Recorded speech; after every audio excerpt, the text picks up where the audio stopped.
D'abord la revue de presse. Alors comment dire, c'est pas folichon ce matin, c'est pas la grande éclate. Pour tout dire, c'est sinistrose à tous les étages. Le Figaro, pour commencer.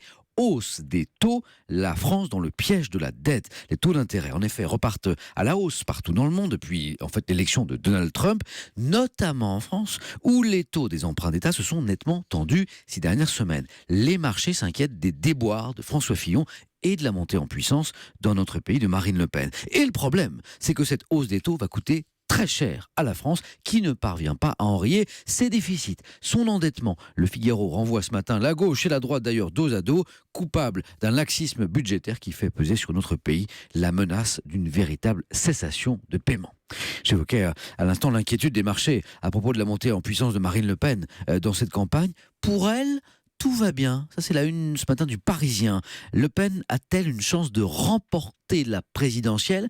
Il y a encore quelques mois, écrit le journal, c'était une question qui était balayée d'un revers de main, mais Trump n'était pas encore président des États-Unis, les Anglais n'avaient pas encore voté pour le Brexit, et personne n'avait imaginé l'affaire dans laquelle allait s'engluer François Fillon. Le Parisien ajoute, on évoque souvent 2002, le duel Jacques Chirac-Jean-Marie Le Pen pour mettre fin aux interrogations, mais c'est loin 2002, écrit le journal, très loin.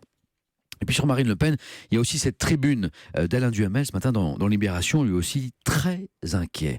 Alors que le monde politique tout entier est voué aux gémonies, accusé d'incompétence, de corruption, de mépris des citoyens, le climat est idéal pour le national-populisme.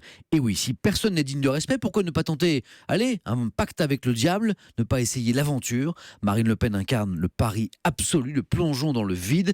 N'est-ce pas exactement l'air du temps se désole Alain Duhamel. Allez, un petit sourire. Tout de même, ce matin, avec ce livre qui est mis en avant par l'Opinion, Histoire amusée des promesses électorales par l'historien Bruno Foligny, réjouissant florilège de 150 ans de promesses électorales qui n'engagent bien sûr que ceux qui veulent les entendre, les écouter. Par exemple, tout le monde fonctionnaire, c'était proposé par le citoyen Pépin aux législatives de 1906. La sieste pour tout le monde, Bruno, c'est pas mal ça.